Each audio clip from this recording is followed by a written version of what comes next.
Halo, assalamualaikum warahmatullahi wabarakatuh. Berjumpa lagi dengan dari My channel yang senantiasa menjadi teman-teman semua dalam belajar, ya belajar apapun ya, baik P3K, CPNS ataupun yang kita terbaru ini melaunchingkan program untuk pretest PPG 2022 gitu ya. Nah, kita lanjutkan program belajar kita, program belajar pretest PPG 2022 PGSD tentunya kita sudah memasuki part keempat. Jadi nanti silakan teman-teman simak baik-baik pembahasan soal-soalnya. Kita mulai dari nomor satu. Ali mempunyai dua kali uang budi. Ali mempunyai uang dua kali uang budi. Sedangkan Caca memiliki uang 25.000 lebih banyak daripada uang Ali. Agar jumlah uang mereka paling sedikit 125.000, maka paling sedikit uang Caca berapa? Oke. Jadi nanti kalau ada soal-soal seperti ini, teman-teman tinggal langsung saja mengubah kalimat-kalimatnya menjadi kalimat bentuk matematis, ya.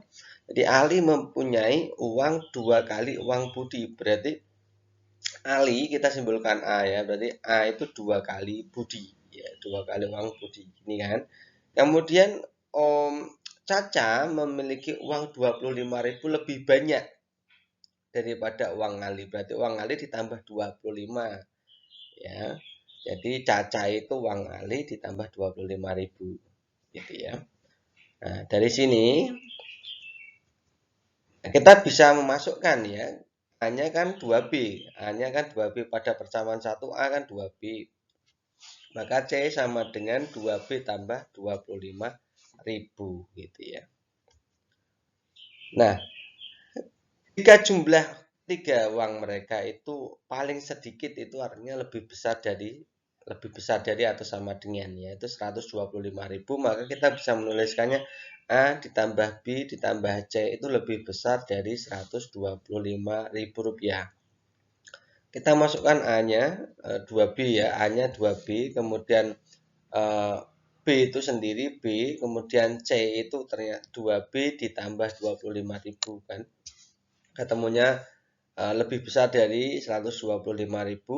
Oke, 2B tambah B tambah 2B kan 5B. Jadi 5B itu lebih besar dari atau sama dengan 125.000. Nah, itu yang 25.000 kita pindahkan ke ruas kanan. Jadi dikurangi kan berarti ya. Jadi 5B lebih besar dari atau sama dengan 100.000. 125 dikurangi 25.000. Kemudian B-nya berarti 100.000 kita bagi 5 ketemunya 20.000. Jadi B itu harus lebih besar dari 20.000 rupiah. Itu B. Sekarang kita lihat yang C. Yang ditanyakan kan paling sedikit uang Caca berapa ya. Jadi C-nya itu berarti kan 2 kali 20.000. B-nya kan 20.000 tadi ya. Tambah 25.000. Jadi 40.000 tambah 25.000 ketemunya 65.000. Jadi paling sedikit Caca itu harus punya uang 65.000. Jadi jawaban yang tepat adalah opsi C.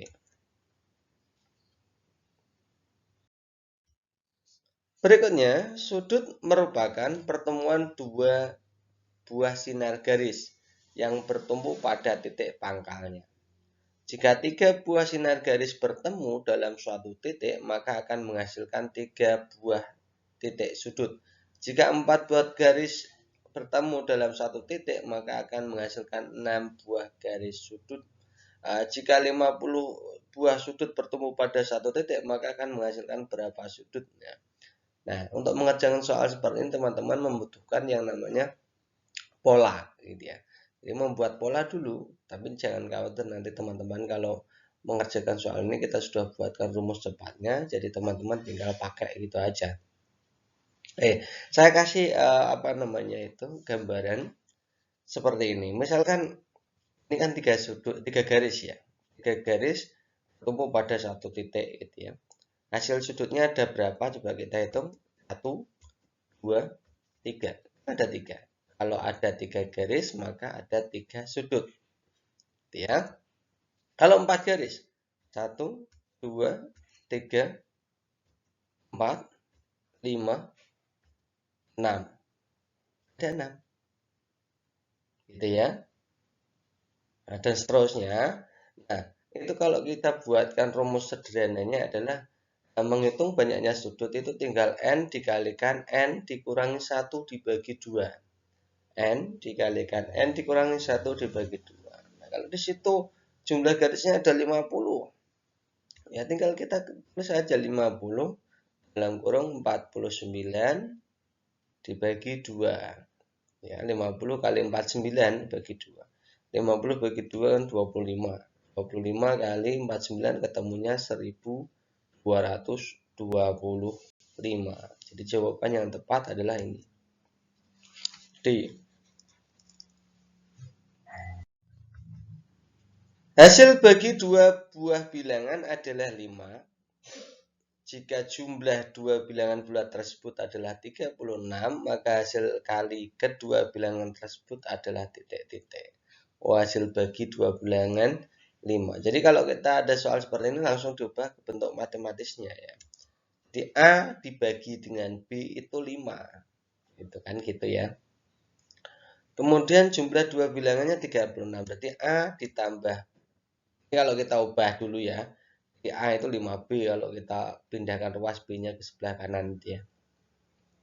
Kemudian kalau A ditambah B tadi 36. Oke. Nah, jadi tinggal kita pindahkan itu. Yang A-nya 5B kan. Jadi ini 5B gantikan A dengan 5B kan. 5B tambah B sama dengan 36. 5B tambah B ketemunya 6B. 6B 36 kan gitu ya. Maka B-nya kan ketemunya 36 dibagi 6 ketemu 6. B ketemu 6. B ketemu 6 maka A-nya bisa kita langsung menghitungnya A kan 5B. Dan 6 kali 5 ketemunya 30 kan. Ketemulah A 30, B-nya 6. Silakan teman-teman coba. Kalau A dibagi B dari 30 dibagi 6 ketemunya 5. Oke gitu ya. Oke. Yang ditanyakan adalah hasil kali kedua bilangan tersebut. Berarti 30 kali 6. Jawabannya 180.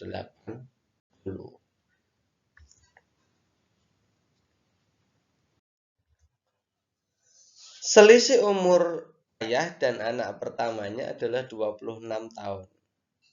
Selisih umur gitu ya. Jika 5 tahun yang lalu jumlah umur keduanya 40 tahun, maka umur ayah 2 tahun yang akan datang adalah titik-titik. Jadi kalau mengerjakan soal ini teman-teman perlu membuatkan standarnya. Jadi standarnya pakai umur sekarang. Selisih umur seorang ayah dan anak pertamanya 26 tahun itu berarti sekarang ya. Berarti ayah dikurangi B itu anaknya ya, misalkan anak pertamanya B. Jadi ayah dikurangi B 26 gitu ya. Kemudian 5 tahun yang lalu berarti kalau dijumlah umur mereka 40. Berarti kalau 5 tahun yang lalu ayah ya ayah dikurangi 5. Nah, kalau dijumlah ya ditambah gini. Anaknya ya anak B-nya dikurangi 5 kan gitu ya. Kan 5 tahun yang lalu. Kalau dijumlah nilainya 40 kan gini ya. Nah, maka A ditambah B A ditambah B lah ini min 5 min 5-nya oper ke sebelah kanan semua. Jadi tambah aja. Ya kan min 5 pindah jadi plus 5 ya. A tambah B ketemunya 50 kan gitu ya. Jadi kita punya A dikurangi B 25, A ditambah B 50. Kita buat eliminasi aja supaya sederhana. Ini ditambah aja supaya menghasilkan A. Kalau ditambah A tambah A 2A. Ya, negatif B tambah B kan habis ya. Jadi 26 ditambah 50 ketemunya 76. Jadi A-nya adalah 76 dibagi 2 ketemunya 38. Oh, jadi umur ayah sekarang adalah 38. Yang ditanyakan apa? 2 tahun yang akan datang. Berarti ayah ditambah 2 kan 2 tahun yang akan datang. Berarti kan 40 tahun gitu ya. Ini ya berarti ya.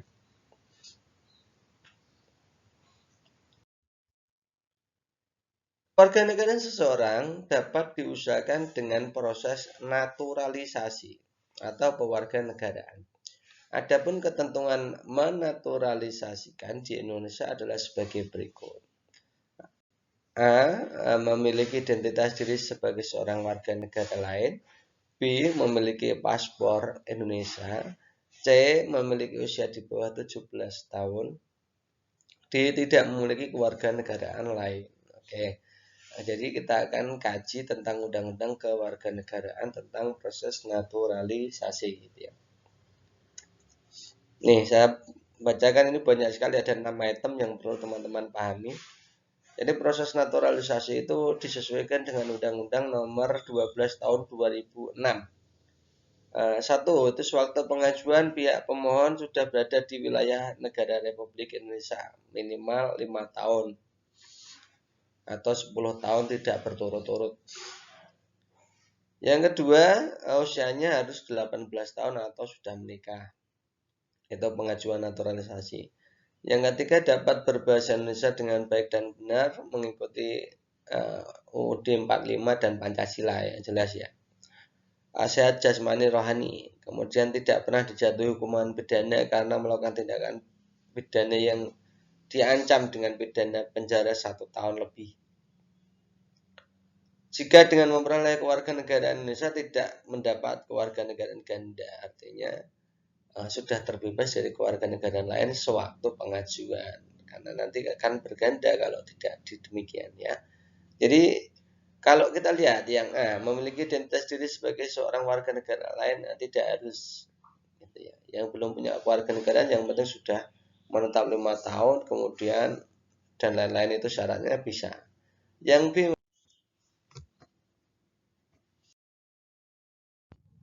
next berikutnya, suku keempat dan suku ke-9 suatu barisan aritmatika berturut-turut adalah 110 dan 150. Suku ke-30 barisan tersebut adalah titik-titik. Jadi kalau mengerjakan soal ini, teman-teman bisa menentukan suku pertama dan bedanya suku dulu boleh, atau dengan menggunakan teknik yang saya berikan beberapa bulan yang lalu gitu ya, dengan teknik langsung. Jadi kita bisa berikan teknik langsungnya begini sistem kerjanya. Suku keempat itu nilainya kan 110 ya kan. 4 itu 110, kita bisa tulis seperti ini. Kemudian suku 9-nya adalah 150 begini. Yang ditanyakan adalah suku ke-30-nya. Ini berapa? Ya. Nah, kita tinggal cari hasil pengurangan bawah dengan atasnya. Ini yang bawah kurangnya atas. Jadi 9 dikurangi 4 itu 5. 30 dikurangi 9 21, kemudian 150 dikurangi 110 kan 40. Maka menghitung nilai X-nya itu berapa mudah sekali. Tinggal ini diturunkan ini ya, 150 ini taruh sini. Oke. Kemudian kita tambahkan ya, yang 40 itu sebelah atas itu 40 dikalikan 21 dibagi 5. Ya. Jadi, 40 dengan 5 kan bisa dibagi 8 ketemunya. Jadi 150 ditambah 8 kali 21 itu 168. Ketemunya berarti 318. Jadi jawaban yang tepat itu adalah 318. Dan sederhana ya teman-teman ya, mengerjakan soal seperti ini. Oke, kita lanjutkan. Sebuah kardus berbentuk balok memiliki ukuran panjang 12, lebar 9, diagonal ruangnya 17. Panjang 12, lebar 9, ruangnya 17, maka permukaan kardus tersebut adalah titik-titik. Maka luas permukaan maksudnya. Oke. Jadi yang diketahui itu panjang, lebar, dan diagonal ruang. Kan kita punya diagonal ruang kan rumusnya kan sederhana ya. Diagonal ruang kuadrat itu adalah penjumlahan dari panjang kuadrat, lebar kuadrat, tinggi kuadrat. Nah, di situ diagonal ruang ada, panjang ada, lebar ada, pasti nanti tingginya ketemu kan gitu ya. Oke. Jadi 17 kuadrat sama dengan 12 kuadrat tambah 9 kuadrat tambah T kuadrat. 17 kuadrat kan 289, 12 kuadrat 144, 9 kuadrat 81, T kuadratnya berapa? Ini 144 tambah 81 225. Jadi T kuadratnya berarti 289 dikurangi 225 ketemunya 64, maka T-nya ketemu 8. Oh, jadi tinggi dari baloknya ketemu 8. Kalau tinggi balok diketahui, maka kita bisa menentukan luas permukaan kardusnya. Bentuknya kan balok kan. Rumusnya kan 2 dalam kurung PL, PT, LT. Ya, ini seperti ini ya. PL, LT, PT. Boleh. 2 kali panjangnya 12, lebarnya 9, 9 tingginya 8. Jadi, kalau dimasukkan seperti ini. Jadi 2, 12, 9, 9, 8, 12, 8. Ketemunya 2 kali 108, 72, 96. Kalau di total semuanya 276. Jadi 2 kali 276 ketemunya 552. Kan gitu ya teman-teman. Sederhana. Jawabannya yang benar adalah C.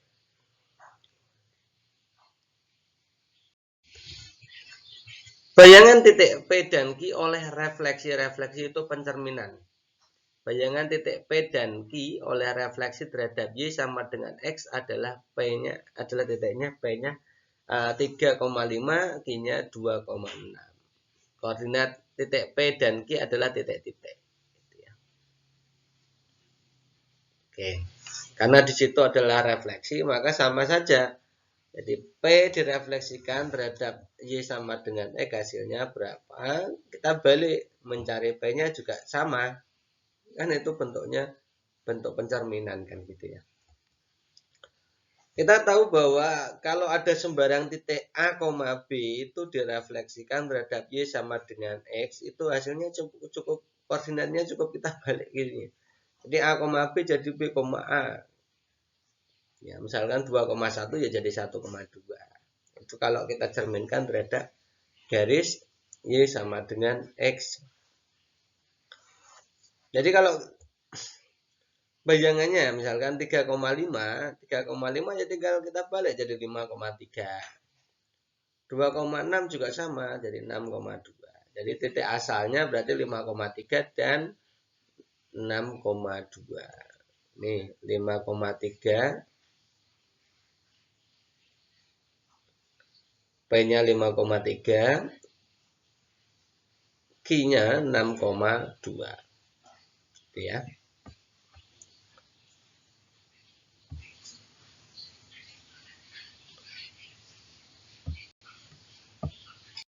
Oke, next berikutnya. Diketahui garis lurus 2Y tambah X dikurangi 3 sama dengan 0. Jadi ada persamaan garisnya.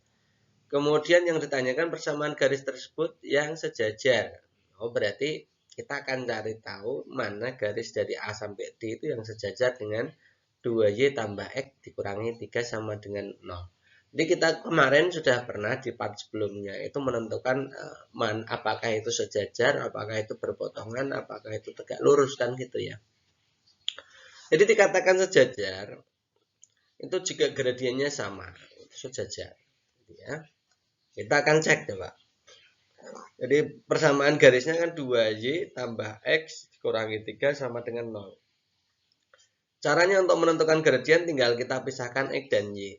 Nah, ini kan pada persamaan 2Y tambah X dikurangi 3 sama dengan 0 kan X dan Y masih dalam satu ruas yang sama ya, ruas kiri. Kita pindahkan salah satu aja.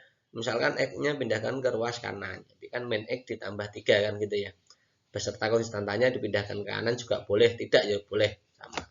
Maka gradiennya tinggal kita menghitung koefisien X dibagi koefisien Y.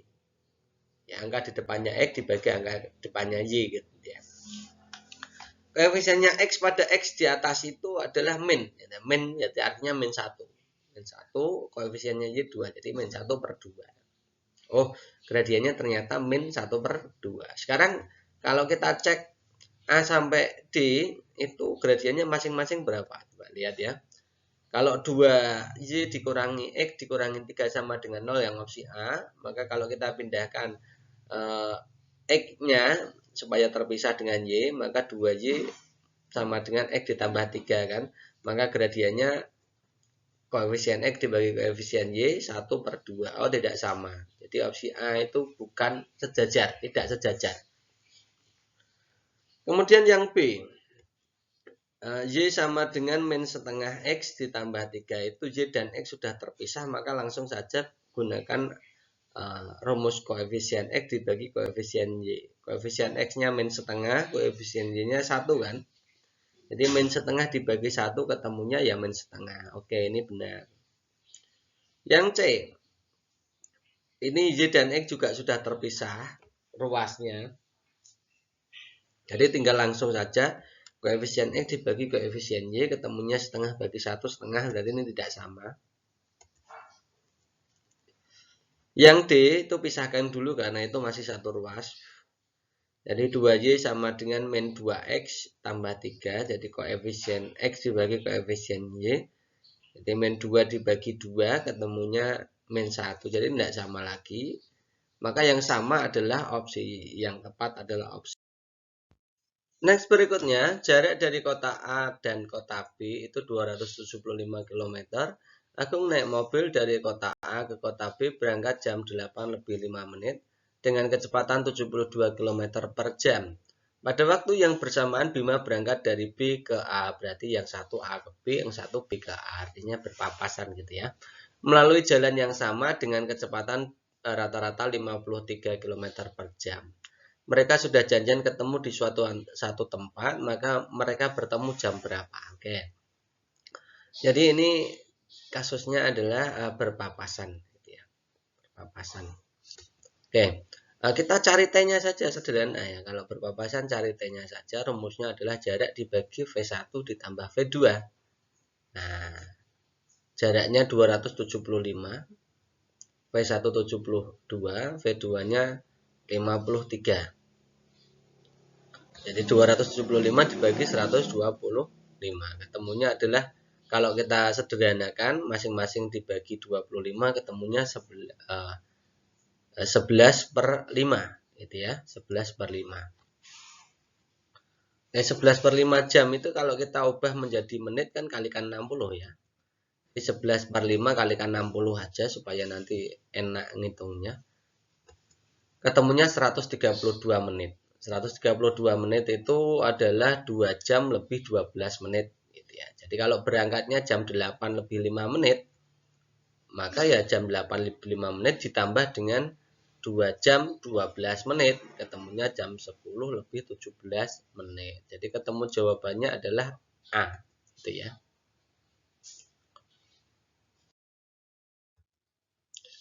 Kebun Pak Andi berbentuk persegi panjang dengan ukuran 15 meter 10 meter. Akan dipagari. Biaya pemagaran itu 1.850.000 per meternya. Maka biaya memagari sebidang tanah seluruhnya adalah titik-titik. Jadi kebun Pak Andi ini bentuknya persegi panjang. Jadi kita akan menentukan kelilingnya dulu gitu ya. Jadi keliling persegi panjang kan 2P tambah 2L atau 2 dalam kurung P tambah L bisa. Jadi 2 kali 15 tambah 10. 15 tambah 10 kan 25, jadi 50 ketemunya kelilingnya.